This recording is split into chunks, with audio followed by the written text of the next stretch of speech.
Assalamualaikum warahmatullahi wabarakatuh.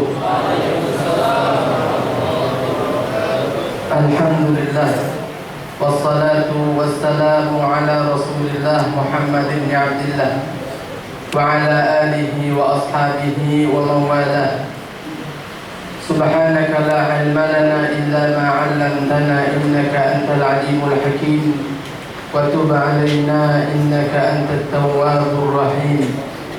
بربي قيامي لا بنفسي ولا السوى فشكري له سبحانه وثنائي.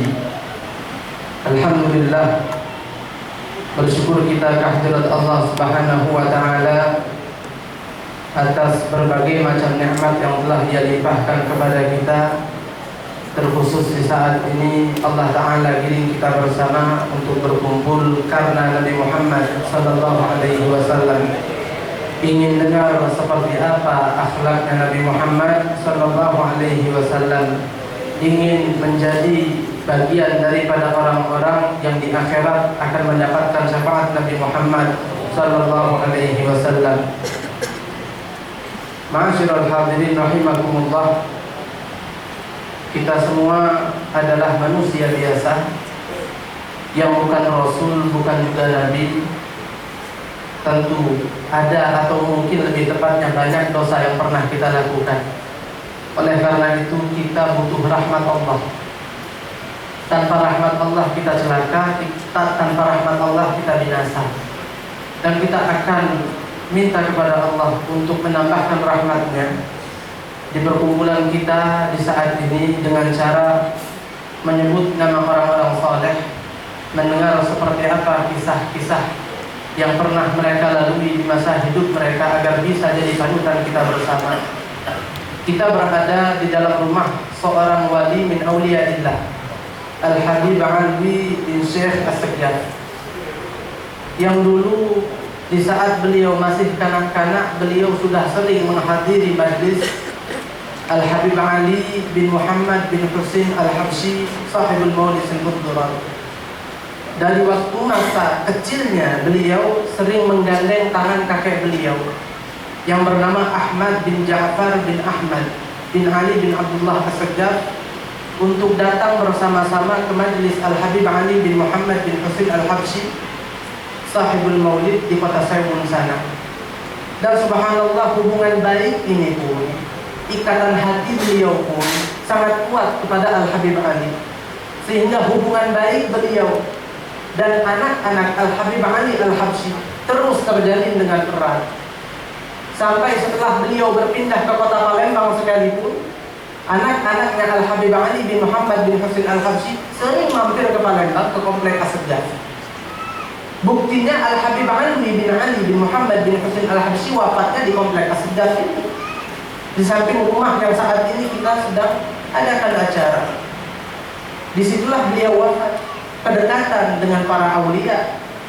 Hadirin rahimakumullah, kita sekarang sedang berada di dalam rumah seorang wali yang di dalam dirinya terdapat perwujudan dari firman-Nya Allah Subhanahu wa Ta'ala yang berbunyi, "Man 'amila shalihan min dzakarin aw untha wa huwa mu'minun falanuhyiyannahu hayatan thayyibah."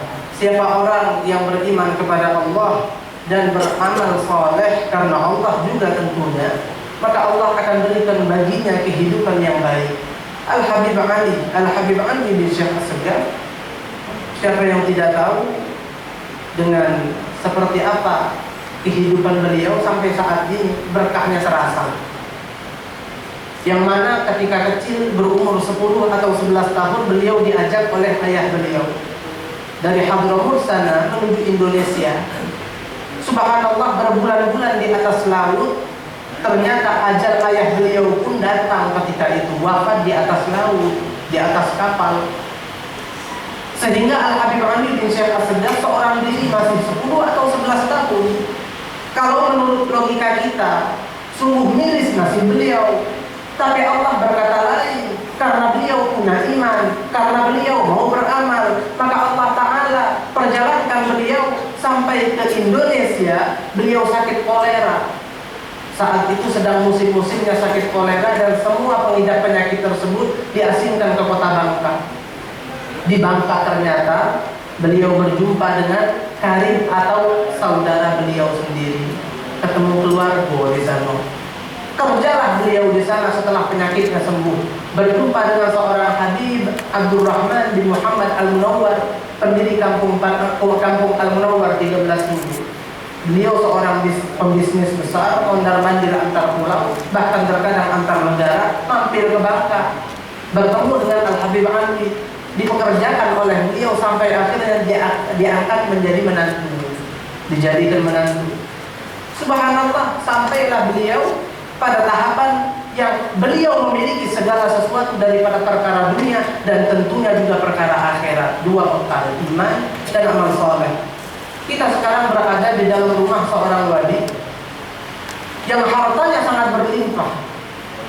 Dunia Allah beri kepada beliau sebanyak-banyaknya, tapi subhanallah tidak sedikit pun dunia tersebut disimpan oleh beliau di dalam hatinya. Yang ada cintanya beliau, hatinya beliau dipenuhi dengan cinta kepada Al-Quran.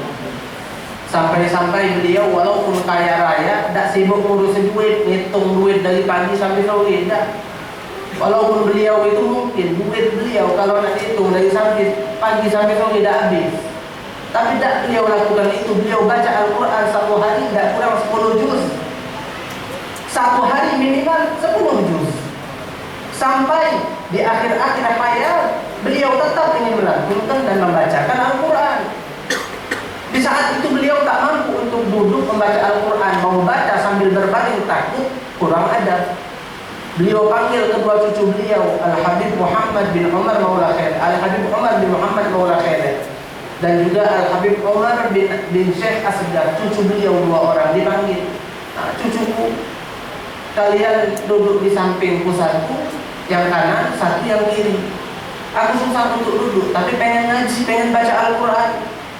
Kalau aku sudah tidak kuat, mau rebahan, sekali pegang, biar aku bersandar kepada kalian, sebab aku pengen baca Al-Quran. Seperti itulah beliau terus baca Al-Quran, baca lagi, sampai akhirnya wafatnya pun sudah membaca Al-Quran dalam keadaan tersebut. Nah, ini contoh buat kita. Berapa banyak yang hari ini mungkin tidak kesentuh Al-Quran. Al-Quran ada di rumah, jadi simbol aku orang Muslim, simbol aku orang Muslim, itu saja. Al-Quran jadi jimat.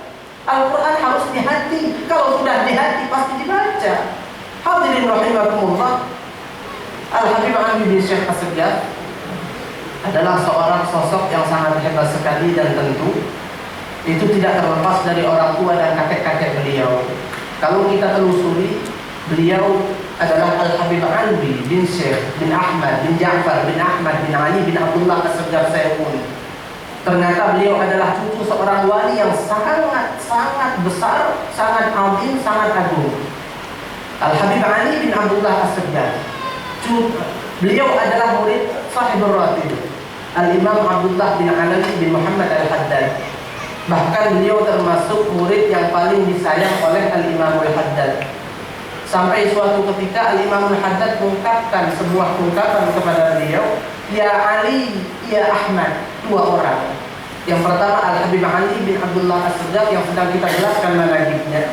Kedua Al-Habib Ahmad bin Zaid Al-Habsyi Hawtah. Beliau bilang, "Ya Ali, ya Ahmad, kalian berdua ini sampai kapanpun akan selalu aku perhatikan. Ya di dunia yang ya di akhirat, tak pernah akan luput kedua mataku dari pandangan untuk menjaga kalian selalu." Masya Allah, dapat riayah wal nadrah min Al-Wali Al-Kabir Al-Imam Al-Qutb Abdullah bin Alawi bin Muhammad Al-Haddad. Sampai suatu ketika Al-Imam Al-Haddad menyuruh Habib Ali bin Abdullah As-Saggar untuk ke India. "Ya Ali, kamu pergi ke India, aku punya dulu di sana. Saya punya saudara seperjuangan, fillah. Namanya Ali bin Abdullah, sama seperti dirimu, Al-Aidrus. Ali bin Abdullah Al-Aidrus di India berdakwah di sana, jadi ulama besar."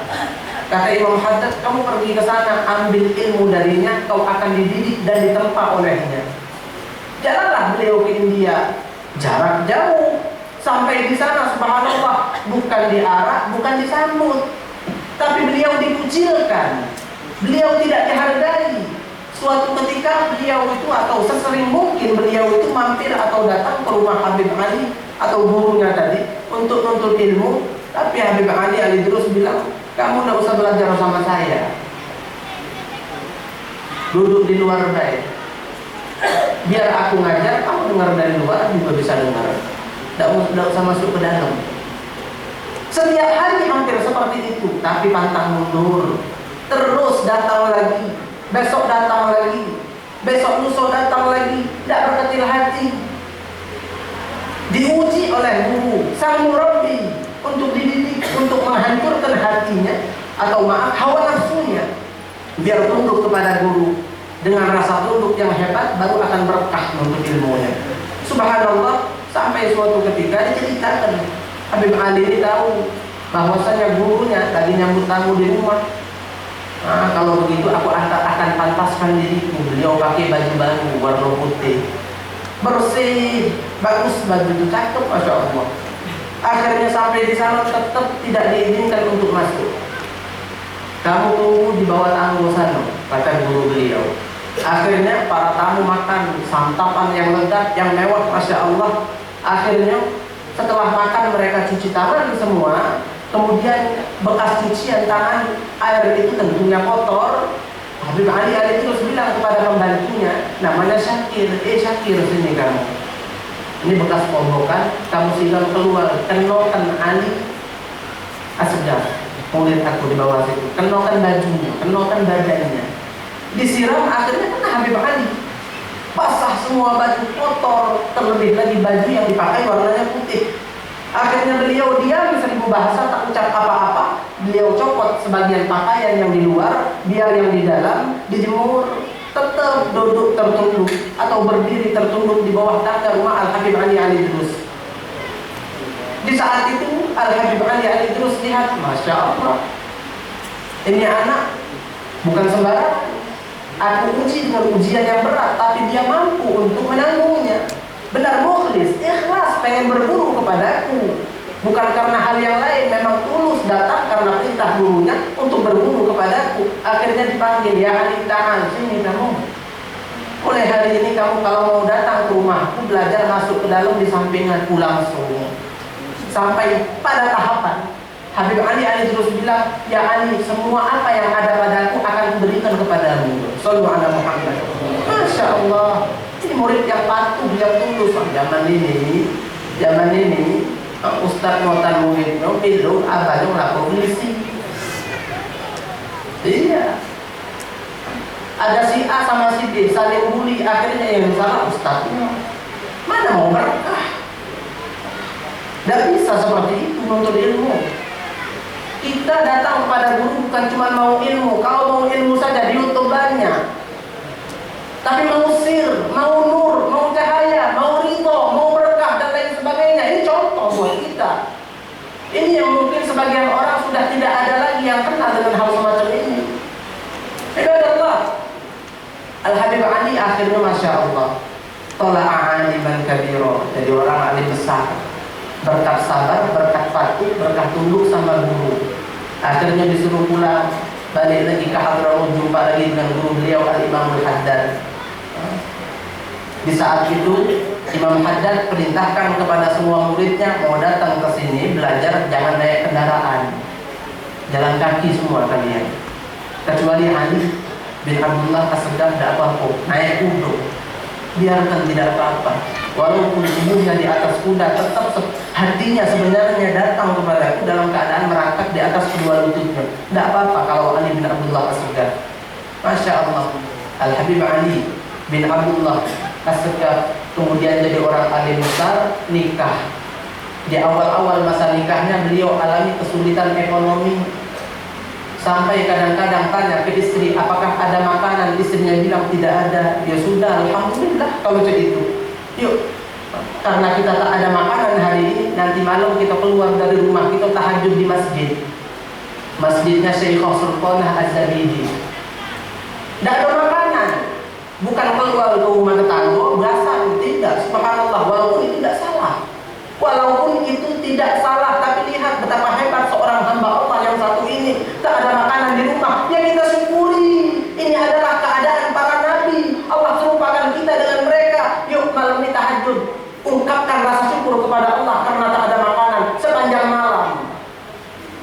Sampai suatu ketika itu pun terjadi lagi, balik ke rumah, di depan pintu rumah ada makanan entah dari mana. Subhanallah. Sampai Al-Habib Ali bin Abdullah As-Segaf menggapai maqam yang sangat tinggi. Allah limpahkan hidupnya dengan dunia yang berlimpah. Jadi subhanallah, dunia ta'ti ilaihi radhiyah wa mutadallilah. Dunia datang tunduk dalam keadaan menghinakan diri kepada beliau. Maqamnya pun hebat, ilmunya pun luas, muridnya pun dahsyat, masjidnya dibangun di mana-mana. Sampai beliau ini suatu ketika ada satu muridnya ini berurusan dengan sultan, raja ini ada urusan dengan murid Habib Ali bin Abdullah As-Segaf. Ternyata urusannya tidak benar. Murid Habib Ali didolimi oleh raja. Akhirnya ngadu ke Habib Ali. Habib Ali kirim murid lagi, datangi raja, bilang ke raja kelarkan urusan ini, tidak usah dia macam-macam. Ternyata murid Habib Ali datang, sampaikan apa yang ingin disampaikan, tidak direspon, tidak digubris. Habib Ali bin Abdullah As-Segaf kemudian di hari Jumat, setelah sholat Jumat, beliau berdiri di mihrab. Apa katanya? Habib Ali bilang, jamaah, yuk kita sholat jenazah. Siapa yang meninggal Habib? Sultan. Siapa Habib yang meninggal? Sultan, raja meninggal. Raja disitulah sholat Jumat ikut. Pening para raja. Letu dari masjid, Habib Ali sholat jenazah atas dirinya. Ngari seorang Habib juga ngadu, Habib apa hukumnya dalam syariat orang masih hidup disolati jenazah? Mana boleh? Ada yang ngawikan itu aku? Ada. Siapa? Habib Ali bin Abdullah As-Segaf. Kalau beliau yang lakukan, aku tidak melo-melo. Kalau ini beliau yang lakukan, aku angkat tangan. Itu bukan orang sembarangan. Subhanallah, 8 hari setelahnya raja, anak-anaknya dan istrinya sekaligus meninggal selupa. Maka ijabah dari Allah. Bukan sembarang orang, bukan main-main dengan aulia. Kita jangan macam-macam dengan aulia. Memang banyak walinya, tidak kelihatan, memang banyak yang sembunyi. Maka sultan kita letakkan di dalam hati, masuk kampung manapun, sultan itu ada wali pasti di dalamnya. Alhamdulillah, ja'ala min ahli al-iman. Ma'asyiral hadirin rahimakumullah. Al-Habib Ali bin Syekh As-Segaf hebat luar biasa. Al-Habib Ali bin Abdullah As-Segaf hebat luar biasa. Warisan dari siapa? Kalau bukan dari Nabi Muhammad SAW yang saat ini kita berkumpul karena beliau. Sallu ala Muhammad, sallu ala Muhammad, sallu ala Muhammad. Insyaallah salawat kita Allah sampaikan kepada Nabi dan Nabi pun balas salawat kita itu, dan itulah yang insyaallah jadi lantaran di akhirat kita dapat syafaat. Amin ya rabbal alamin. Rasulullah sallallahu alaihi wasallam. Lihat betapa hebat Nabi Muhammad, tidak bisa diungkapkan dengan kata-kata. Semua bahasa akan tak berdaya ketika digunakan untuk menyifati seperti apa Rasulullah sallallahu alaihi wasallam. Semua penyair dan pujangga tak akan pernah mampu untuk memuji Nabi Muhammad dengan pujian yang sepadan dengan apa yang ada dalam diri beliau daripada keindahan. Nabi Muhammad rahmah. Sikor lah tersebut. Nabi Muhammad rahmah. Wa ma arsalnaka illa rahmatan lil alamin. Kasih sayang Nabi Muhammad. Nabi Muhammad kasih sayang. Allah tak bilang, ya Muhammad, kamu adalah penyebab kasih sayangku turunkan kemana-mana. Tidak, Nabi Muhammad bukan penyebab rahmat Allah turunkan, tapi Nabi Muhammad itu sendiri adalah kasih sayangnya Allah untuk kita semua. Beliau adalah sosok kasih sayang tersebut. Masya Allah. Nah, kita lihat seperti apa respon Nabi Muhammad kepada orang kafir. Jangankan kita Muslim, cinta Nabi insya Allah, kenal Nabi insya Allah, pengen dekat dengan Nabi insya Allah. Ini orang kafir Taif, Nabi Muhammad datang berdakwah, malah dikerubuni seperti orang gila, dilempari dengan batu-batu yang besar, bocor kepala Nabi, sampai darahnya tumpah membasahi kedua telapak kaki beliau. Beliau lari, dikejar, lari, dikejar, lari, dikejar, sampai 3 mil. Nabi Muhammad melarikan diri dari Taif sampai 3 mil, 5 kilometer. Bukan dengan kendaraan, jalan kaki atau berlari kecil, lari dari kejaran orang-orang kafir Taif. Sampai akhirnya masuk ke sebuah kebun. Beliau terbaring lemah, tak bisa lakukan apapun. Beliau berdoa kepada Allah, malaikat penjaga gunung datang, ya Rasulullah, ini gunung besar.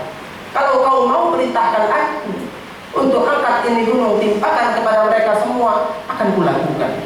Kata Nabi Muhammad, jangan kau lakukan itu. Kalau tidak mereka, maka aku harap nanti anak-anak mereka yang akan jadi pengikutku. Shallu ala Muhammad. La ilaha illallah. Luar biasa Nabi Muhammad itu. Satu lagi sebagai penutup, Nabi Muhammad ada satu orang yang sangat cinta kepada beliau, namanya Zahir bin Haram. Zahir bin Haram ini ngurusun, miskin, tidak punya apa-apa, kulitnya hitam, dekil, bajunya buruk, tidak punya harta, tapi cinta ke Nabi ada. Bahkan menunjukkan rasa cinta kepada Nabi. Beliau itu setiap kali datang ke Nabi menunjuk hadiah. Karena miskin tidak bisa menunjuk banyak, kadang menunjuk minyak, cuman dihargai oleh Nabi. Sampai suatu ketika beliau masuk ke Madinah Al-Munawwarah, pengen berdagang, sebelumnya sanjo dulu nak nengok Nabi pengen. Itulah adab beliau. Sampai ke rumah Nabi, tanya, apakah Rasulullah ada di rumah? Istri Nabi bilang, tidak ada. Kebenaran Nabi lagi metu. Oh ya sudahlah, kalau saya itu mau kasih, lagi aku datang lagi. Jalan beliau menuju pasar, jualan. Subhanallah, Nabi Muhammad datang ke rumahnya, istri beliau lapor, ya Rasulullah, tadi Zahir bin Haram datang, pengen jumpa dengan Anda.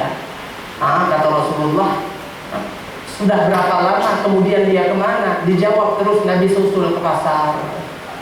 Sampai di pasar, kita pikir sekarang ya, orang buntu datang ke kita udah kata di rumah, kita nyampe rumah, aku respon kita, udah kata aku tadi, dia datang, ya sudah, dia datang lagi paling.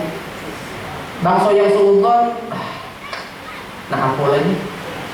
Kira-kira aku ada biasanya.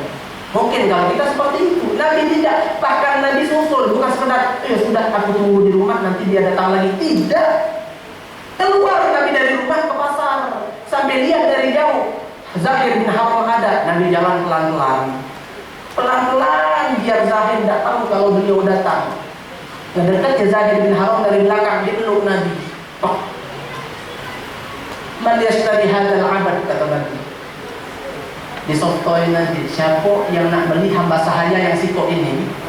Zahir bin Haram dengar, ada sautun Nabi Muhammad sallallahu alaihi wasallam.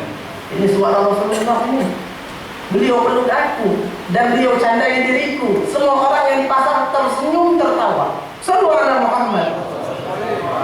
Keindahan berkata seperti itu, keindahan berbuat seperti itu, keindahan mencontohkan kita dengan contoh seindah ini. Sallallahu alaihi Muhammad. Subhanallah. Di saat itu Zahir bin Haram bilang, "Idzan tajidni kasidan ya Rasulullah." Ya Rasulullah, apakah benar Anda mau jual saya? Aku ini murah, borok, tidak punya apa-apa, bajunya belombeng. Murah ya Rasulullah, aku ini buat aku dijual, dibalas soto dulu. Akhirnya kata Rasulullah, ya kamu murah bagi manusia, tapi mahal bagi Allah. Subhanallah.